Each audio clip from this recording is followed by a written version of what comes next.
Hello, citizens of YouTube land. Hey.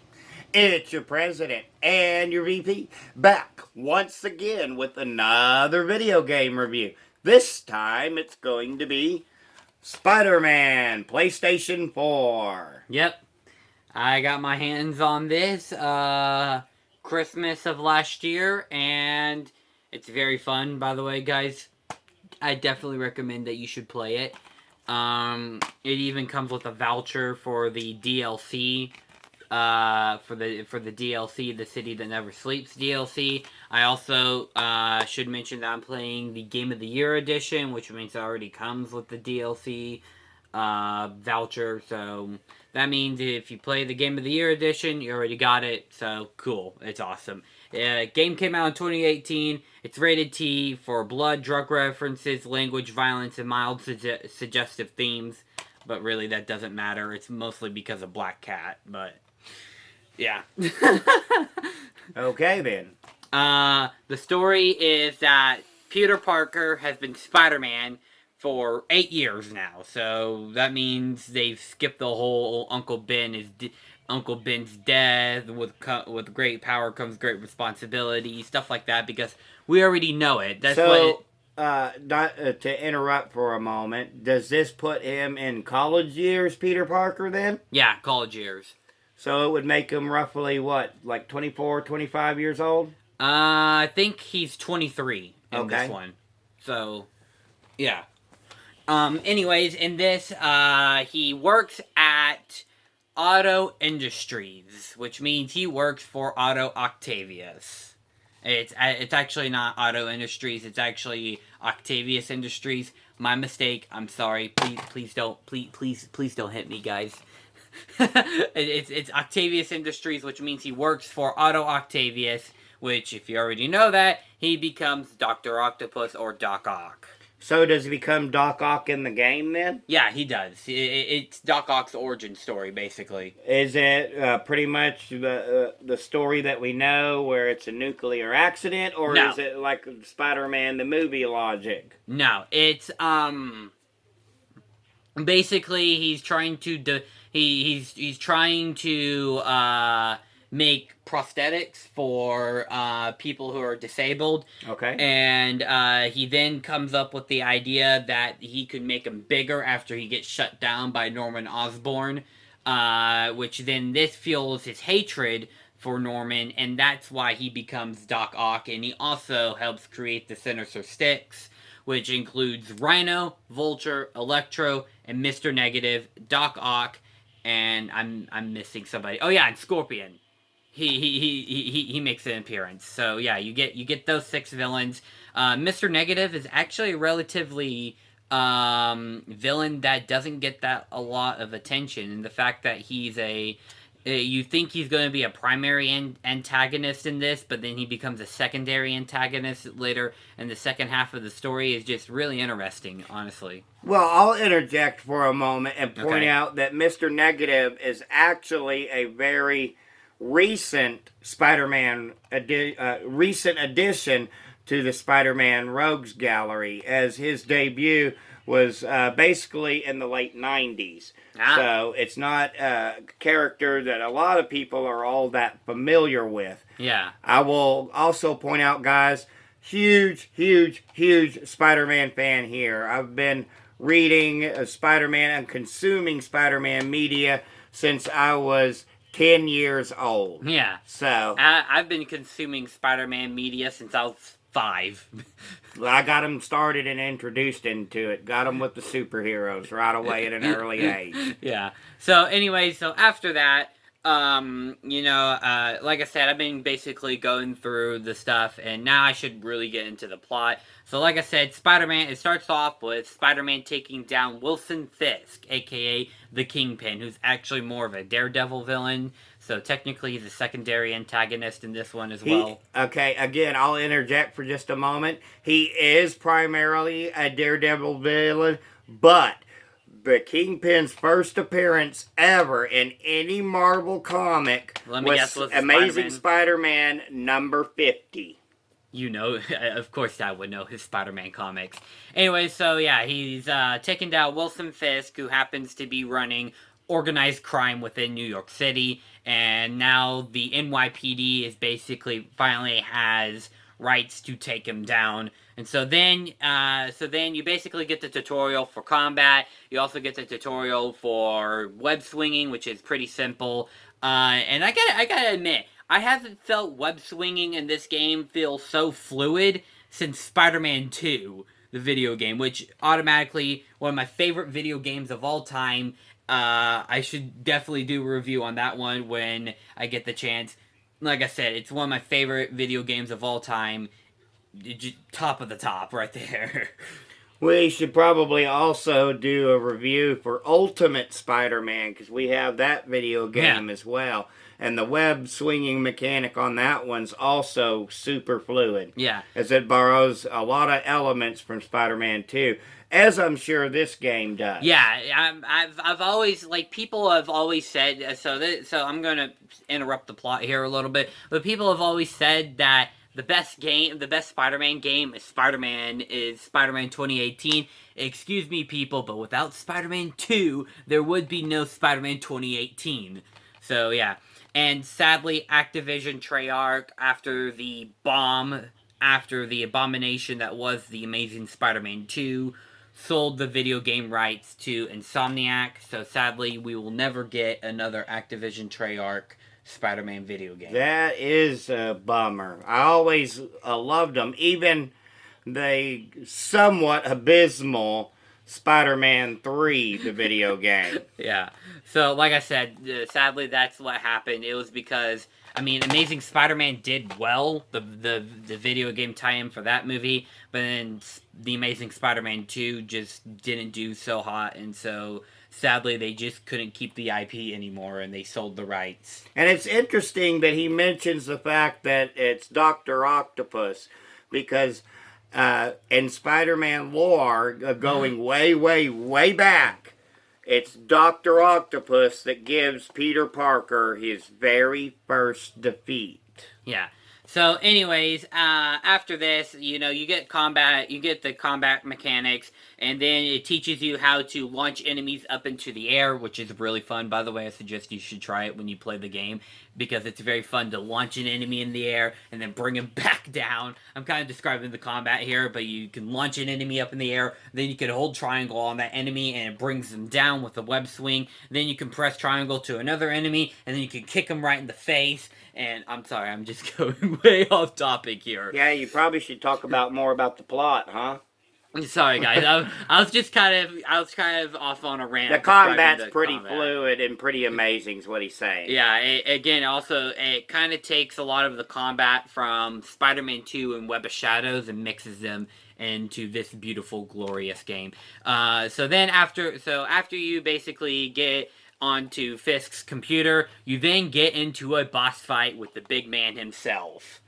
So immediately after, a few minutes after you've learned everything, it tests everything that you've learned with your first boss fight with Wilson Fisk. And believe me, I died 3 times trying to take this guy out. But then I was finally able to do it on my third time. I was able to do it, and then he makes a Spider-Man 2 reference, he makes a original Spider-Man reference where he's hanging upside down. He's like, "So, you want a kiss?" Yeah. Obviously, he was making a joke, but I found it funny because, well, it's Peter Parker. Well, if there's one thing that Spider-Man in film, comic books, and video games is really known for, it's basically throwing a sarcastic one-liner while he pretty much kicks you in the face. So, all right, there's that. So, afterwards, Martin Lee, a.k.a. Mr. Negative, I should mention that's his real name. Mr. Negative is Martin Lee. So Martin Lee, he founded this thing called Feast. I don't actually know what Feast stands for, but I'm pretty sure it's in more of the modern comics because, again, the game is heavily relied on modern comics and stuff, and old comics as well. But anyways, Martin Lee, he then becomes Mr. Negative, and then he starts taking out Wilson Fisk stuff, and he basically starts like a gang war with the Demons, which is what his gang is called, the Demons, because they have this demon mask that's ancient Chinese demons and stuff. And I should also mention the fact that MJ, Mary Jane, is actually a reporter for the Daily Bugle. That kind of blows my mind a little bit. And as I'm playing the game, I'm getting like Ultimate Spider-Man vibes, the TV show, because Mary Jane wants to become a reporter for the Daily Bugle as well on that, and I'm just like, that's awesome. And also, they got the only person who could play as J. Jonah Jameson in the game. Can you guess who it is? J.K. Simmons. Yes, that is correct. Who also does the voice of J. Jonah Jameson on Ultimate Spider-Man. Yeah, and throughout the game, you don't actually see J. Jonah Jameson's face, but he has a podcast that Peter Parker, Spider-Man, listens to about him bad-mouthing Spider-Man. And it's like, JJ, you don't understand that Peter Parker is your biggest fan. And you get J.K. Simmons with his awesome, gruffy J. Jonah Jameson voicing J. Jonah Jameson. It's awesome. I love it. So anyways, so then Peter Parker, he has to take down Martin Lee, which then you get another boss fight with Martin Lee. I kind of skipped over a few parts of the plot, but basically MJ finds out about the demons, and then Martin Lee, he basically stages a terrorist attack at, Mayor Osborn's pep rally. By the way, Norman Osborn is the mayor of New York City. And secretly, as the game goes on, you can actually see that secretly he's developing the Green Goblin serum. This, of course, I understand the plot for the Green Goblin serum, but I'll point out that this follows very similarly to the plots after such storylines as Back in Black and Brand New Day, One More Day, where Norman Osborn eventually becomes the mayor. So it is a nice tie back to those mid-2000s comics. Yeah, so anyways, after that, like I said, Mr. Negative staged a terrorist attack on Mayor Osborn's pep rally, or campaign rally, where then Jeff Davis, aka Miles Morales' dad, gets killed. So he dies, and then we see Miles Morales. He's kind of dealing with the aftermath of his dad's death, which then after all this, we get a boss fight with Mr. Negative himself on a subway, which then ties back to a glorious scene from a certain Spider-Man movie that we've covered on the past here on this channel, Spider-Man 2. We get a reference to the train scene with the subway. Nice. Which you basically tap L2 and R2 really quickly. Spider-Man's like, he's like, all right, speeding subway with no brakes, easy. Come on, let's do this. He's basically holding it. It doesn't work. He's like, that totally worked last time. And then I'm over here questioning, like, wait a second. If they made a tie back to Spider-Man 2. Dr. Octopus caused that, but he doesn't become Dr. Octopus until halfway through the game. So, how does he know about the train scene from Spider-Man 2? It doesn't make any sense.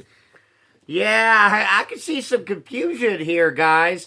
Seems like this game, in some ways, I'll just say it, in some ways doesn't really know what it wanted to be. Because it seems to me from your descriptions that it's trying to go back to like Spider-Man trilogy Spider-Man, and then we're getting some Ultimate Spider-Man in, and there's probably some Spider-Man Far From Home and Homecoming references in there as well.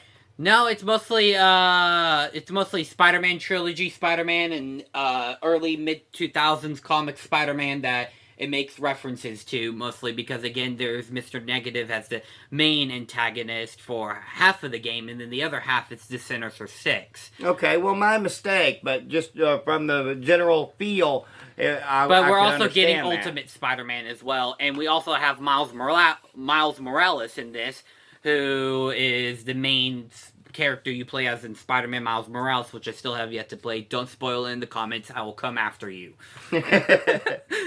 Anyways. We won't really, guys. We're not those kind of people. No, we're not.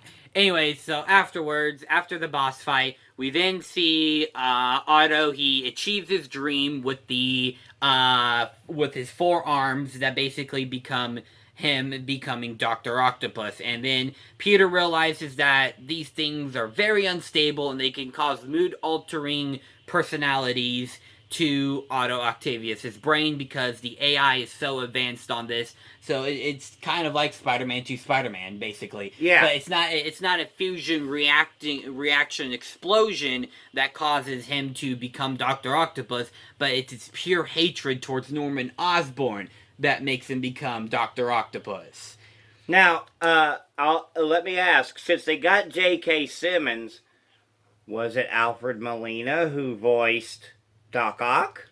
It sounds like him, honestly, but I can't really tell because they also use motion capture, but I don't think it was Alfred Molina. Okay. Because the person who does the motion capture also voices the character. So honestly, it doesn't look like Alfred Molina voicing Dr. Octopus, so it probably wasn't him, sadly. But like I said, they got J.K. Simmons in it, so it's just like... So obviously it wasn't Tobey Maguire doing Spider-Man. No. It wasn't Tobey Maguire doing Spider-Man, obviously. It's a different voice actor entirely. So anyways, afterwards, we see Dr. Octopus. He then gets his thing on a bioweapon, or at the state as a bioweapon, but it was really supposed to be a cure for Harry Osborn, who has cancer because of something that I won't give away until I get to the end of the game. So anyways, he releases a bioweapon, I should say, called Devil's Breath, which then causes mass panic onto New York City, and then he releases the 5 supervillains already named off: Mr. Negative, Scorpion, Rhino, Vulture, and Electro from Raft, which is a super prison facility that you see in the game, where then Spider-Man then has to take on Scorpion, or he has to take on Electro and Vulture at the same time in a boss fight between those two, and then a boss fight again with Rhino and Scorpion as they are a combined boss fight as well. And then you get another boss fight with Mr. Negative, and then you get a final boss fight with Dr. Octopus. But before I get into all that details, we find out that Harry Osborn, he's been out of the picture for a little bit. He's not really in Europe like his friends think. So it's kind of wondering where he actually is. We also see the Goblin technology for the Green Goblin come into play. So they're kind of hinting at that they're kind of hinting that we're going to see Norman Osborn as the Green Goblin as our next villain for Spider-Man 2, and they also hinted at another villain at the end of the game for a post-credit scene, but I'll get to that later. So like I said, so Spider-Man beats up Scorpion and Rhino in a boss fight. Really cool. Took me so long to beat it though. I have nightmares from that. Then you also have a boss fight between Electro and Vulture, which that one honestly wasn't that bad. It was honestly just super quick and easy. Those were the easier of the two boss fights. And then like I said, you get another boss fight with Mr. Negative, which Mr. Negative's boss fight is almost as epic as it was on the subway with the first encounter with him. And then, like I said, you also get a final boss fight with Dr. Otto Octavius, I can't speak, or Doc Ock, on top of Osborn Tower, where then you have to basically use a new suit against him, and then finally you beat up Doc Ock on the side of a building, where then you get the cure for the Devil's Breath. But I should mention that Aunt May gets infected with Devil's Breath, and she dies at the end of the game. Spoiler. They killed off Aunt May. What? Sorry, Dad, I didn't mean to spoil it like that. But yeah, spoiler alert. Well, okay. Here's the thing, though. I can understand that. Because, see, I'm going to throw a little history lesson at you guys who may not know.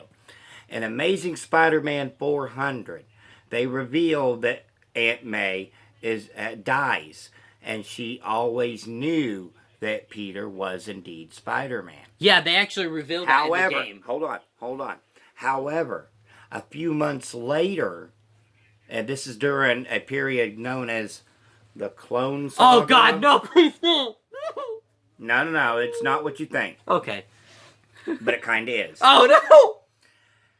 When they reveal that Norman Osborn has come back because he managed to save himself after taking his goblin glider to the chest, they reveal that Aunt May is indeed alive, and that the woman playing Aunt May all these years, mind you, was in fact a copycat, but not a clone. Oh, okay. Just a woman that had been genetically altered through plastic surgery to look like her. Oh, okay. I was wondering, they're not gonna pull the crap that Aunt May all these years was a clone.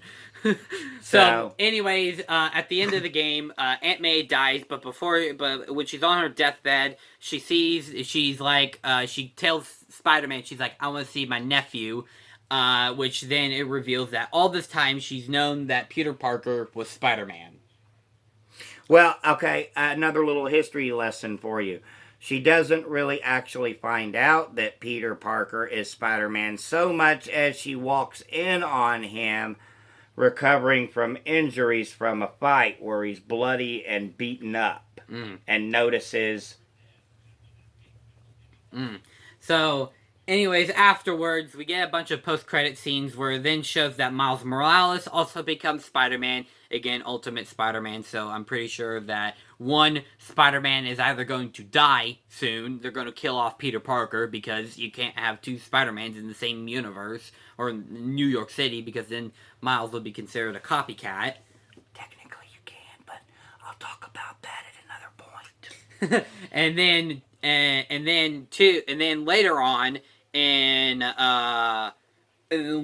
the post-credit scene, we see Norman Osborn. He's like, he's walking. He opens up a door, and we see Harry Osborn and the Venom symbiote bound together. So that means we are getting Harry Osborn as the Venom symbiote, and Harry has cancer because of the symbiote. Nice throwback. Let me interject one more time for another history lesson. I know there's been a couple of them here, but if you've read Spider-Man comics, you know that, in fact, Eddie Brock gets cancer because of the Venom symbiote, and the only thing keeping him alive at that point was, in fact, the Venom symbiote. And it's the same thing that happens to Cletus Cassidy, as the Carnage symbiote is the only thing keeping him alive because he has cancer from it. Yeah, and it's kind of like the reason why that Norman Osborn developed Devil's Breath in the first place was to save Harry Osborn from the cancer that was being caused by the Venom symbiote. So it's most likely, by the way they hinted at it, we're going to see Green Goblin, and we are also going to see Venom in this. Oh, I should also mention we also get a cameo from Stan Lee, of course, because why wouldn't we? And we also get a cameo from Silver Sable. Nice. So there's also that. And I also read on a stupid theory one time from Matt Pat on Game Theory that Victor Von Doom, aka Doctor Doom, would be a Spider-Man villain in the Spider-Man 2 sequel. I'm like, why would you do that, Matt Pat? It doesn't even make sense to the narrative they're trying to tell. Okay, so stop it. All right, just don't. Okay, so what's your rating for this one? I'm gonna give it a 9.5 out of 10. Mostly because of the fact they killed off Aunt May. I didn't like that. Oh yeah, that's also what the disc looks like. Also, I'd like to say that the combat is fluent and it's very fun, especially when you get used to it. So yeah, like I said, 9.5 out of 10. Very fun game. I suggest you play it.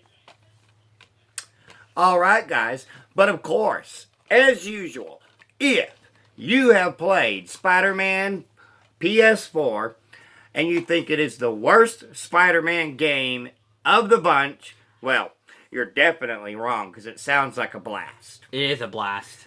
But hey, just remember, as always, our opinions do not matter. Wait, no, we're just two idiots with a cell phone camera. Our opinions do not matter, except they actually do, because we have a YouTube show, except they actually don't.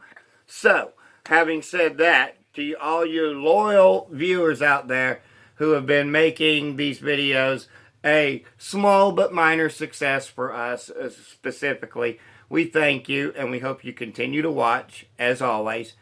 And hey, one more thing. Just we'll see you guys next time. But before we get to that, remember, peace and love from Denny and Son. Bye.